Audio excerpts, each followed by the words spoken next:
I watch Emily trudge up the sidewalk, grocery bags cutting red lines into her palms, and something inside me goes completely still. She's walking. My daughter is walking in this heat, carrying what looks like 20 pounds of groceries, and there's no car in sight. Emily! I step off my porch. Where's your car? She sets the bags down on my driveway, and that's when I see it. The exhaustion isn't just physical, it's deeper. It's the kind of tired that comes from being ground down day after day until you forget what it felt like to stand straight. Robert took it. Her voice is flat. Him and Victoria. They said since everything was joint property after the wedding, they had just as much right to it as I did. More, actually, since Robert's the one who really understands finances. Your car that you had before you married him. They said it didn't matter, that I signed papers making everything community property. She picks up the bags again. Victoria laughed when I called you last week to ask for help. She was standing right there in the kitchen, and she told Robert I was running to Mommy because I couldn't handle being an adult. I take the bags from her hands. They're heavier than they look. Come inside. I can't stay long. Robert expects dinner at 6, and Victoria wants her special tea, and if I'm late, they'll... She stops. They'll just be disappointed. Disappointed. As if that's the word for what I've been watching happen to my daughter over the past 8 months. We go inside, and I set the groceries on my counter. Emily stands in my kitchen like a guest, like she doesn't remember the thousands of times she sat at this table doing homework, laughing, planning her future.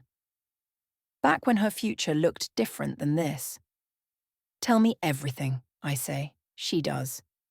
And with every sentence, every detail, something cold and sharp forms in my chest. The car was just the beginning. Victoria convinced Robert that Emily needed to learn financial responsibility, so they took over all the accounts. Emily now gets an allowance, $50 a week for personal expenses. Everything else requires approval. The credit cards are gone. Victoria said Emily was too impulsive, too emotional to be trusted with credit. The jewellery Emily inherited from my mother? Victoria convinced Robert it should be in a safe deposit box for protection. Robert's name is the only one on the box now, and the daily humiliations are worse. Emily drives Victoria to her salon appointments, her shopping trips, her lunch dates. She carries Victoria's bags. She makes Robert's breakfast every morning and Victoria's special evening tea. She cleans their house on weekends because Victoria insists her son deserves a wife who takes pride in homemaking. When Emily suggested she might want to go back to work, Victoria laughed and said no employer would want someone so disorganized anyway. And Robert, I ask, he agrees with all this? Emily stares at her hands. He says his mother knows best, that she raised him right, and she can teach me to be the kind of wife he deserves. He says you raised me too soft, Mom, that you let me think I was special when I was just ordinary. The knife twists. And I know that's exactly what Victoria intended. Separate the girl from her mother. Make her doubt everything she was taught. Make her forget she was ever loved. I should go. Emily stands. If I'm late, sit down. Something in my voice stops her. Mom? Sit down, baby, we need to talk. She sits, and I see the little girl who came crying to me when she fell off her bike, when the kids at school were mean, when her first boyfriend broke her heart. I always fixed it. I always made it better. This time is going to take more than a Band-Aid and ice cream. Do you remember what your father used to say? I ask. Before he died? He said a lot of things. He said trust is good, but paperwork is better. I open my kitchen drawer and pull out a folder. He said when you love someone, you can believe in them completely. But you still keep your receipts. Emily looks confused. I don't understand. That car Robert took, did you ever look at the title? He said it was in both our names after we married. Did you ever actually see the paperwork? She goes very still. No. The car is in my name, Emily. You were 18 when we bought it, and I kept it in my name because the insurance was cheaper. You had full use of it, but legally it's mine. You were going to transfer it after you finished college, But then you met Robert and we never got around to it. But it means Robert has been driving stolen property for the past 6 weeks. Her face flushes. Mom, I can't. If I accuse him of stealing, Victoria will do what? I lean forward. Make your life miserable? Emily, look at your life right now. Look at what they've already done. They'll say I'm being dramatic, that I'm trying to cause problems. Probably. I pull out another set of papers. These are the documents for your grandmother's jewellery. Do you remember when we had everything appraised and documented? When we put it all in the insurance inventory? She nods slowly. Those appraisals are legal proof of ownership. Your grandmother left everything to you in her will. Robert and Victoria might have physical possession, but legally it's yours. Taking it was theft. Mum, please, I just want peace. If I make trouble, Robert will what? Take away your allowance? My voice is sharper than I intend. Emily, they've already taken everything. Your car, your money, your jewellery, your dignity. What exactly are you protecting by staying quiet? She starts to cry. And it's not the pretty tears from movies. It's ugly crying, the kind that comes from months of holding everything in, of being made to feel small and stupid and worthless. I don't know how it happened, she sobs. I used to be strong. You raised me to be strong. But Victoria just kept saying things, and Robert would agree with her. And after a while, I started thinking maybe they were right. Maybe I was too emotional, too dramatic. Maybe I did need someone to manage me. I come around the table and hold her while she cries. She feels smaller than she should, and I wonder if she's been eating enough. If she's been getting any of that grocery money for herself, or if it's all going to Robert's steaks and Victoria's organic vegetables. When she finally stops crying, I make tea. Not Victoria's special blend. Regular Lipton with too much sugar, the way Emily liked it when she was little and pretending to be grown up. I have a plan, I say, but I need you to trust me. What kind of plan? The kind where we don't fight them directly. The kind where we let them think they've won until the moment we pull the rug out completely. She looks scared. Mom, they're not going to just let me leave. I know. I sip my tea. That's why we're not asking permission. Over the next 2 days, I make calls. The kind of calls you make when you've lived in the same community for 30 years and you know which lawyer has a reputation for being absolutely ruthless in divorce proceedings. When you know which locksmith doesn't ask questions. When you know which police officer's daughter you helped get through a rough patch and who owes you a favour. I also call James. James has been my financial advisor since my husband died. He's the one who helped me set up Emily's accounts when she was born, who filed all the paperwork when my mother died and left Emily the jewellery. He's the one who knows where every document is filed, every asset listed, every legal owner recorded. Margaret, he says when he answers, I was wondering when you'd call. You heard? I hear things. And I've been reviewing some accounts that have had unusual activity. Accounts I happen to know should have 2 signatures for any major transaction. But only have 1. Correct. Which is, technically speaking, fraud. Technically speaking. I've prepared a full accounting. Every asset, every transaction, every piece of paper that proves who actually owns what. When do you want to move? Saturday, I say. Robert takes Victoria shopping every Saturday afternoon. They'll have the car. The car that isn't actually theirs. Exactly. Margaret, I have to ask, are you sure you want to do this? It's going to be ugly. I think about Emily carrying those groceries, about the exhaustion in her eyes, about the daughter who used to believe she could do anything, who now asks permission to exist. I'm sure. Then I'll see you Saturday. Friday night, Emily comes over again. She moves like she's afraid someone is watching. Maybe she is. Robert thinks I'm at the grocery store, she says. I have to be back in 45 minutes. That's enough time. I hand her a glass of wine. Tomorrow, Robert and Victoria are going shopping. They go every Saturday. I know. And tomorrow you're going to suggest they take your car. Tell them the trunk is bigger. Tell them Victoria will be more comfortable, whatever you need to say. Mum, the car isn't. I know. That's the point. I sit across from her. When they take the car, you're going to text me. Then you're going to start packing.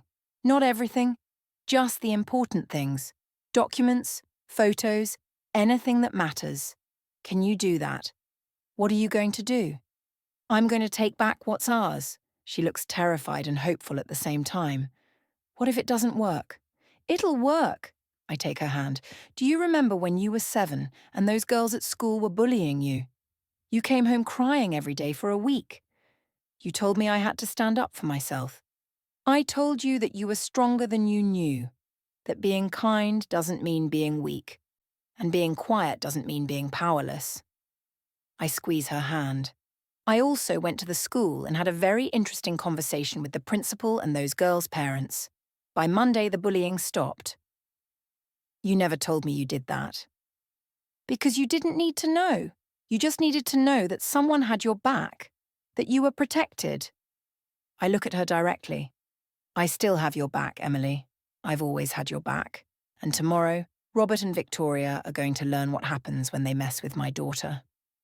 Saturday afternoon comes in hot and bright. I'm in my garage going through boxes when my phone buzzes. Emily, they just left. They took the car. Me. Good. Start packing. Don't rush. Don't panic. Just pack. I walk back into my house and make one more call. 20 minutes later, a police cruiser pulls up to my house. Officer Martinez gets out and I see James's sedan right behind him.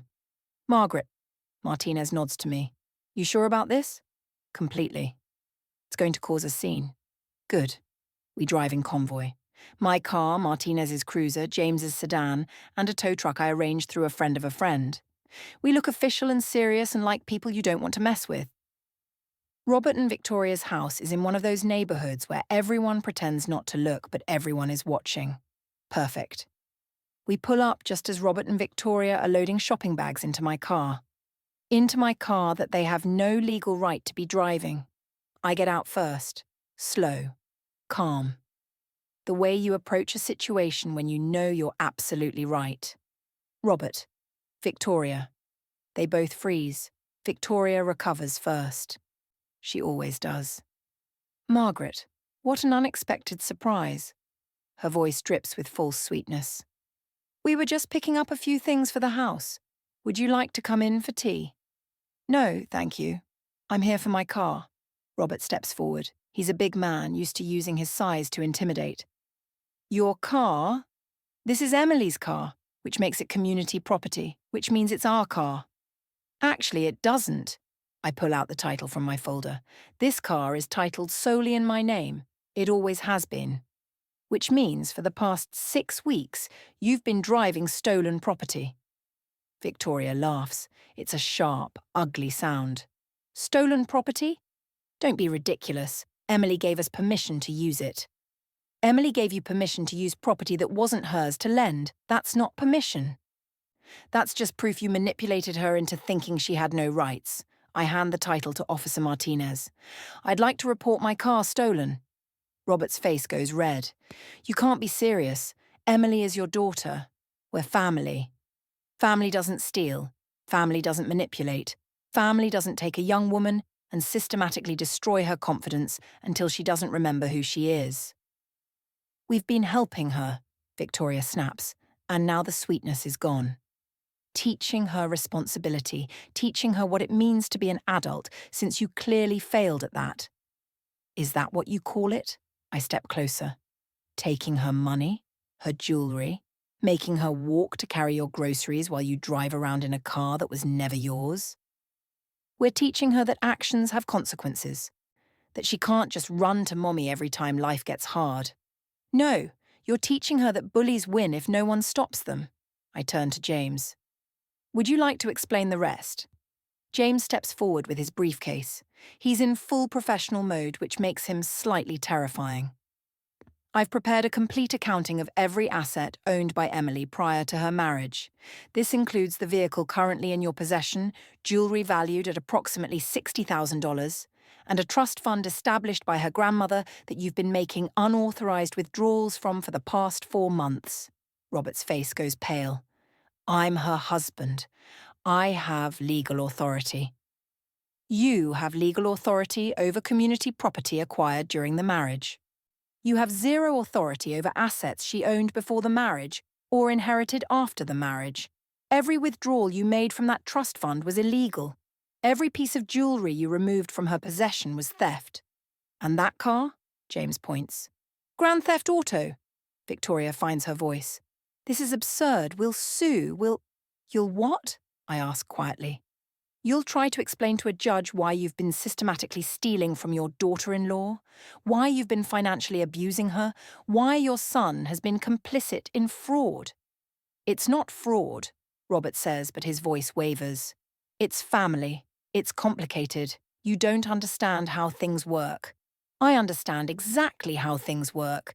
You saw a young woman who wanted to believe in love, and you exploited that. You and your mother worked together to isolate her from me, to make her doubt herself, to take everything she had until she was completely dependent on you. We were trying to help her grow up, Victoria insists. You were trying to break her. My voice doesn't rise. It doesn't need to. And you almost succeeded. But here's what you didn't count on. Emily might have forgotten how strong she is, but I never did, and I never will. The front door opens. Emily steps out onto the porch, 2 suitcases beside her. She looks different, straighter, like she's remembered how to breathe. Emily, get back in the house, Robert orders. She doesn't move. Emily, Victoria's voice is sharp. Don't be dramatic. Your mother is just upset. We can talk about this inside like adults. I'm done talking. Emily's voice is steady. I'm done asking permission. I'm done pretending that what you've been doing to me is normal or acceptable or done out of love. We gave you a home, Robert says. You gave me a cage. We gave you stability. You gave me an allowance like I was a child and made me beg for money to buy tampons. Victoria actually gasps, like the mention of something so basic is offensive. That's private. You don't air family business in front of who? My mother, the police officer, the financial advisor with documentation of fraud. Emily comes down the steps. I think we're past worrying about privacy. If you leave, you get nothing, Robert says. No support, no money, nothing. Good. Emily reaches my side. Because everything I actually owned, you already took, and now we're taking it back. Martinez steps forward. Mr. Whoever you are, I'm going to need you to step away from the vehicle and hand over the keys. This is ridiculous. It's not a request. The vehicle is stolen property. You can hand over the keys voluntarily, or I can arrest you for Grand Theft Auto and you can hand them over involuntarily. Your choice. Robert looks at Victoria. Victoria looks at James's briefcase full of documents. They both realise finally that they have no power here. They never did. They just had a young woman who was too kind, too trusting, too loving to fight back, until she wasn't alone anymore. Robert drops the keys into Martinez's hand. The tow truck driver hitches up the car while we all watch. Neighbours are definitely looking now, and I can see curtains moving, phones probably recording. Let them. Let everyone see what happens when you pick on someone's daughter. The jewellery, I say to Robert. Where is it? I don't know what you're talking about. James pulls out a paper. According to your bank records, you visited a safe deposit box at First National 4 times in the past 2 months. Each time corresponded with a significant deposit into your personal account. Would you like to explain where that money came from? Silence. The jewellery isn't yours, I say simply. It never was. You have until Monday at 5 p.m. to return every piece. If even one item is missing, I file charges for theft. All of it. The jewellery, the trust fund withdrawals, everything. You're destroying this family, Victoria hisses. No, Emily says quietly. You did that when you decided I was too weak to stand up for myself. We pack Emily's things into my car. My car that's back where it belongs. It doesn't take long. She doesn't have much. They made sure of that. As we're loading the last box, Victoria calls out from the porch. "You're making a mistake, Emily. You won't survive without us. You're too emotional, too weak, too ordinary. You'll come crawling back within a month." Emily stops. She turns. And when she speaks, her voice is clear and strong and absolutely certain. "You know what I learned from all this? I learned that I am emotional. I cry when I'm hurt, and I care too much, and I want to believe the best in people even when they don't deserve it. But that doesn't make me weak. That makes me human." She pauses. "What you did to me.